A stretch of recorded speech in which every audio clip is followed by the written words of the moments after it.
ہم دونوں میاں بیوی بیڈ پر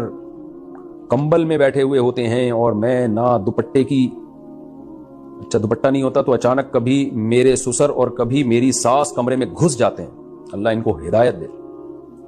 بغیر دستک دیے۔ میں اپنے شوہر سے کہتی ہوں کہ مجھے اس سے شرم آتی ہے، آنی بھی چاہیے، تو وہ کہتے ہیں کہ میں اپنے والدین کو کیسے منع کر سکتا ہوں کیونکہ یہ ان کا گھر ہے، میں اپنے شوہر کو کیسے سمجھاؤں؟ آپ اپنے شوہر کو سمجھانے کے بجائے ڈائریکٹ ساس سسر کو سمجھا دیں محبت سے، بولے انکل ہم کمرے میں بیٹھے ہوتے ہیں شوہر کے ساتھ، میاں بیوی تو بے تکلف ہوتے ہیں، گپیں مار رہے ہوتے ہیں، بے تکلف ہو کے بیٹھے ہوئے ہوتے ہیں، تو ویسے بھی کسی کے کمرے میں جب لڑکا بالغ ہو جائے نا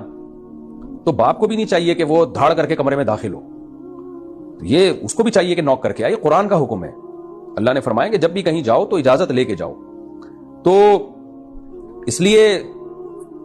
اس کو پہلے بتا دیں ساس سسر کو، ان دونوں کو پہلے آپ محبت سے، پہلے میاں کو بولیں کہ آپ خود ہی بتا دیں، محبت سے سمجھا دیں، میاں صاحب نہیں بتا رہے تو آپ بہت ہی رسپیکٹ کے ساتھ کہ سسر صاحب آپ میرے باپ کی طرح ہیں، تو آپ بہت اچھے ہیں، مجھے آپ پہ کوئی شک نہیں ہے، لیکن میرے والد صاحب بھی تھوڑا سا اس کا خیال کیا کرتے تھے کہ جب کمرے میں آتے تھے نوک کر کے آتے تھے، تو آپ بھی تھوڑا سا خیال کر لیا کریں، لیکن خود نہ کہیں، کسی اور سے کہلوا دیں، خود کہیں گے نا تو ایسی جنگ شروع ہوگی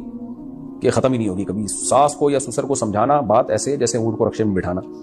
بہرحال یہ غلط ہو رہا ہے، اس کو ختم کریں، یہ بالکل غلط ہے، یہ کوئی ساس سسر کا حق نہیں ہے، اور یہ اگر گھر ان کا بھی ہے تو بھی کوئی حق نہیں ہے کہ آپ کسی کے کمرے میں